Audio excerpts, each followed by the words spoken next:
Welcome to Lay of the Brand, a podcast where we sit down with the experts on the latest innovations in marketing, creative, and PR, and the way these disciplines are revolutionizing how the tech industry communicates and sells to the world.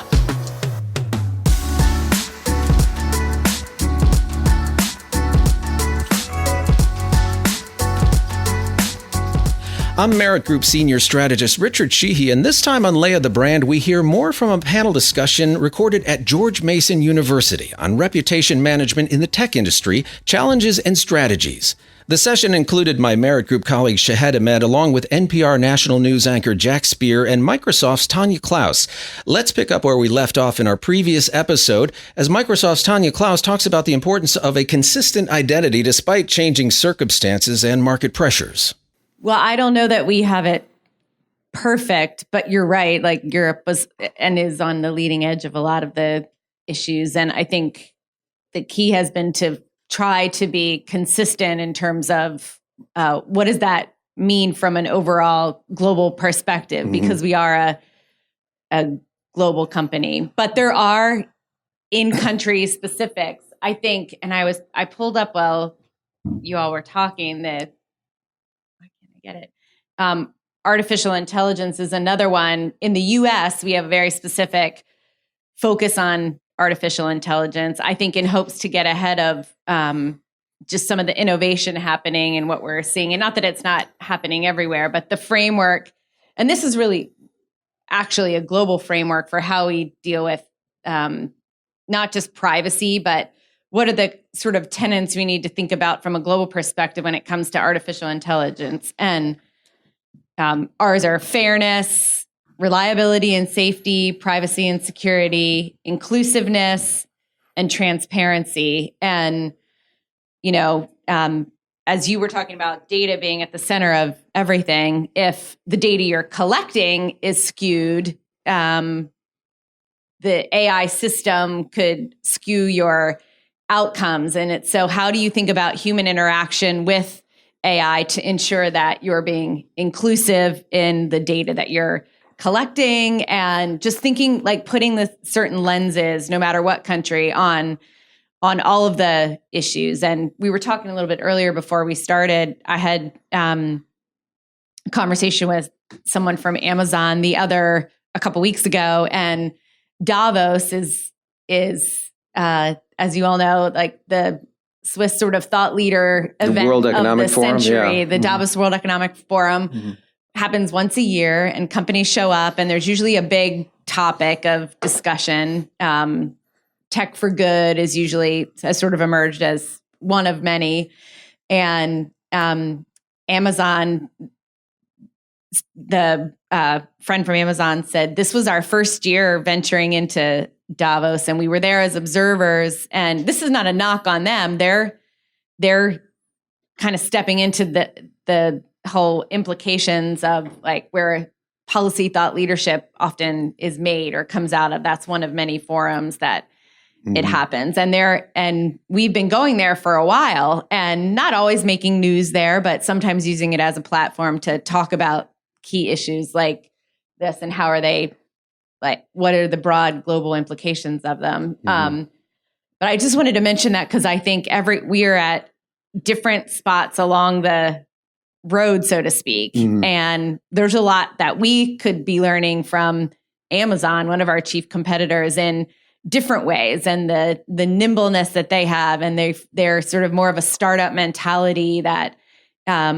allows them to get from A to B faster sometimes and we're very cautious. I don't know, you had talked about risk, but there are certain things where Microsoft is just more cautious about, I think, or it's just a bigger ship of state to turn. And that has, pros and cons to it. But anyway, and Facebook's in the hot seat now, like you said, they're maybe going to have to come out more proactively on some very strategic issues for them versus being reactive. And they'll get there, I think, but it's rough when you're in the eye of the storm. We talked about AI, and I want to sort of get to sort of the core issue of storytelling here, because it's so much of what we do at the Merritt Group, and obviously in that role.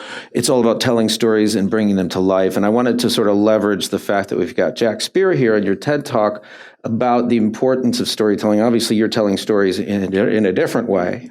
What is so important about tying together details, circumstances, and all sorts of facts and positions into a narrative, a cohesive narrative, a story? What's so important about storytelling? Well, thanks. I think narrative frame is really, really important. I think it's how people learn. This is basically what I talked about. I said basically every story, you have the arc of the story, right? Every story has a beginning, a middle, and an end. The tech sector has an arc narrative. It goes back to that whole concept of, the hero's journey, right? You start and you go through the trials and tribulations, and you face the fire, and, you get the golden sword, and you emerge victorious, and, ta-da, the end. But all narratives work that way. And the tech sector narrative works that way. We are on an arc right now in the technology sector. Somewhere, the tech sector is on this arc, in this narrative. And, we have this whole idea about tech for good or evil, and how the tech sector tells its story. And we talked about the early days of the tech sector, and now we're in a more mature tech sector. We are, by the way, in a post-privacy world. Okay, just in case no one told you guys yet. What was that quote from Reed Hastings? Privacy is for old people. Yeah, privacy is a concept, I would say, for old people. I have to say, when my first it's brush, a concept. I like that. My first brush with that was I was going through an airport. This had to be 15, 20 years ago, maybe. And I watched these guys walk up to this retina scanner. This was international flight. And I think they were Canadians. They walked up to this retinal scanner, and they just walked up, looked at it, and walked away. I was like, wow, that is awesome. How do I sign up for that? And the person I was with was like, I can't believe you would do that. Why would you give away your privacy like that? I'm like, who cares? Look, they just go right through the line. They don't have to wait. I'm like, I was like, sign me up. Easy pass. Oh, well, it's a government cell phones, carrying a government tracking device in my pocket. Why would to me, that's not an issue. But it has now become more of an issue because, as Richard pointed out, when he was writing for the European audience, has a very different viewpoint in terms of the story and how they view their privacy rights compared to how we do. So I guess to get back, because I start to digress, which I always do when I tell stories, but to get back to that idea, you want to have that narrative framework to tell the story. And this is what, when you teach crisis communications, which is what I teach, I'm like, okay, well, here's what you guys do. You do the mea culpa, and then you do this, and then you do that, and then you create the narrative that you want to disseminate and try to counter the negative narrative. And so you're really telling a story, essentially. And then I give them examples of like, here's what you don't do. You don't go out like this mine operator with a bunch of people trapped in a coal mine and say, well, I think it was a lightning strike that caused this. It was God. It wasn't me. I'm like, no. You go out and say, my thoughts are and prayers are with members of the family in this difficult time as their loved ones are trapped in this mine. And we're going to do everything we can to get them out. And, the journey, again, it's always goes back to that narrative flow and how you sort of tell the story and how you frame it. Yeah, it's fine. And this is a plug for evidence-based practice, that what you were just demonstrated there was a core principle of empathy and conveying empathy, because I've had the pleasure of working with the CDC since 2003 on their crisis and emergency risk communication program, and with Dr. Cripps over there and a lot of other folks. And again, there's a lot of research that goes into the recommendations. And the reason they emphasize empathy is because the research out there shows that, especially under stress, when people are stressed, absolutely, they will not, audiences do not absorb a message or buy into your message until they first hear some kind of sense Right. of empathy. I'm listening to you. I hear what you're saying. I feel your pain. I Right. understand And in some way what you're going through. Right. And I would actually call out the New Zealand's prime minister, whoever is helping her with her messaging is spot on, because empathy, you could take it too far. It's like, oh, I know how you feel. I can't say that to someone who's lost a child. Right. And the way she conveyed this to the victims was, we can't ever know how you feel, but we can walk with you every step of the way. Yeah, she's been very good. Yeah. She'll be an example of, that I'll use. And I constantly changing my examples, right? I was talking to Tanya. I change them every semester because there's like 15 companies, right? I can just tee them up. So, at this point, I'm almost done with Volkswagen, right? Boeing's next, then New Zealand, then, whatever other, CEO acting badly I can find, which will come up when I only have to Maybe work Microsoft on it. can get you an algorithm for that. Now, getting back to storytelling, I have a question for Shahed Ahmed, because, as Jack mentioned, there's almost like archetypes and constructs of different kinds of story. And I think when he was talking about, privacy versus convenience, that's sort of the construct there is a trade-off. What I find in our work, Shahed, is especially with our cybersecurity clients, with Mia Damiano is back there, raise your hand. She's one of our great folks who works on that front. What I find is that a lot of the debate is we talk about privacy for convenience, but especially lately we've had a lot of clients who deal in privileged access management, passwords and things like that, and the theme that keeps coming out there is that's rather privacy convenience, it's security for convenience. And what we find is that some of the most robust protections are the ones that users actually turn off because it's too much of a hassle. It doesn't operate at the speed of business. So Shahed, when you advise clients and executives on that trade-off between security and convenience, how do you go about not only advising them on the positioning, but how to communicate about that?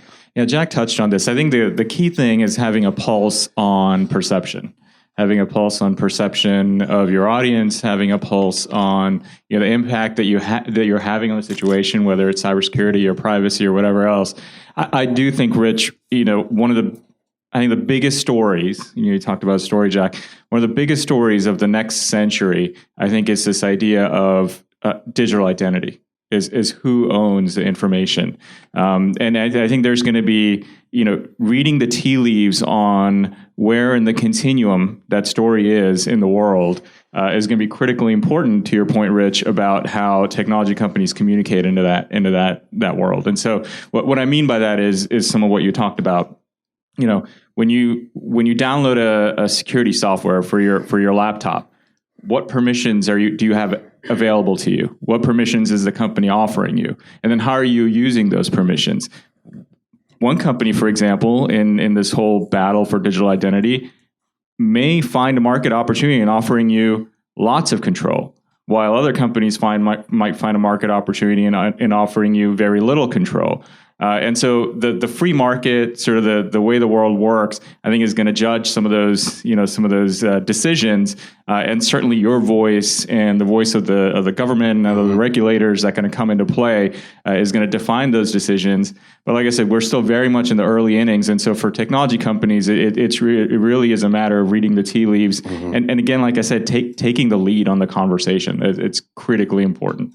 I'm going to ask one more question and then start folding in some questions from the audience. We talked about multiple stakeholders involved in the sentiment. And there's another area to me in technology that involves a lot of moving parts. And that is, we're talking about reputation, and reputation involves trust. And I think I said at the beginning that, reputation is actually a business asset. From a company standpoint, it's a business asset. And one of the ways that it is that the more people trust you, that's a huge factor in adoption. So I want to ask about adoption. Especially because it involves a lot of different things. It can involve something about user experience. In fact, John McLoone is a friend of mine who I don't know if he's here anymore, but he's in the back. Whenever I need advice about user experience, so much about adoption is the user experience. As Microsoft looks at adoption, how do you get your head around that as a business goal, and what are sort of the levers that affect that? So broad tech adoption, just so I understand. Is that what you mean? How do you get people to use your products? And what are the barriers and what are the accelerants for that? I think you're right in that trust and reputation does have something to do with it. It's complex though. If you think about not just reputation, there's cool factor. So there's sort of that, the marketing element of adoption. There's the hardcore consumer set, and then there's also, which bleeds into, I'd say, the enterprise. The world I work is largely enterprise in terms of customers. And when we think of let's just say cloud adoption, they're reading the news, they're listening to the radio, they trust. This is my PR bias versus advertising, I'd say. They trust the, organic stories, maybe perhaps than the bot advertisements. But that isn't to minimize the cool ads that Apple does, for instance. So it's matrixed. I think trust is an element. I think there's a market share question when you come into a business scenario and enterprise scenarios where we're looking at who are the leading players in any particular area and who can convince me in my business, whether I'm a healthcare company or a government or a retailer, that they understand the transformation I'm trying to go through. So there's who can kind of understand where I am and has enough credibility from a reference or sort of a global positioning perspective. So, we think that market is saturated. And if we look at an area like CRM or cloud technology, it is changing so quickly. We might have 1% to 5% of market share, and there's other big play. Whereas we're seen as a big company, but we're in certain spaces, we have small percent of market share. So it's the pace of change on the business side and the consumer side is not, I don't think you can overstate the pace of change. And so reputation is a piece of that, but it's, a battle out there, which in some ways is refreshing because we feel like we're so far down this curve, I think, on the technology spectrum. And you maybe even said it on the front end, or maybe Shahed did, we're still in the early stages, really. So I think that's the other exciting thing about in technology, when you think about adoption and, convincing someone to use, whether it's Microsoft or Amazon or Salesforce or any number of competitors, we are still so early in the game, and the market share opportunity is in the trillions, the total addressable market, just where everything is going, that you guys are at such a great spot for entering into your careers because the opportunity is just so vast. Any thoughts on adoption before I open up the question for John or Shahed on just the challenges of adoption, or maybe some of the dynamics as you see them? I just wanted to kind of piggyback off of what Tanya was saying, add a quick point. So this early inning thing is I think really important to kind of get our heads around, right? If you think about it, we talk about all this data and big data, and we're living in this data-driven digital world. But the things that are coming down the pike, like biotechnology, nanotechnology, artificial intelligence, if you feel like there's a lot of information about us out there already, it's mostly on our phones, location and interaction and connecting to the web and all of that, the cybersecurity software that you talked about. But our thoughts and our physical functions. There's a lot more information about us, our relationships, even more so than what's out there in Facebook and so on.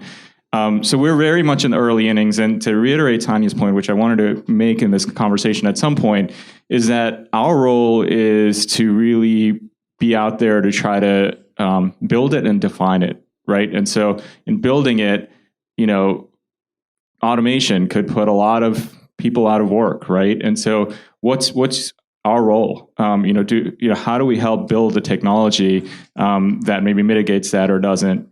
And then defining it. And we talked about this earlier, right? So, what role, what does our voice play, and what role does our voice play in all of this, right? So we've got everybody has a big microphone with Twitter accounts and so on, and I do feel like we should all be communicating this information, because all the data gets aggregated, right? Your voice gets aggregated, and if there's enough strong voices out there, that's gonna lead to different decisions potentially that could kind of lead to sort of a better evolution of technology than what some of the naysayers might see today.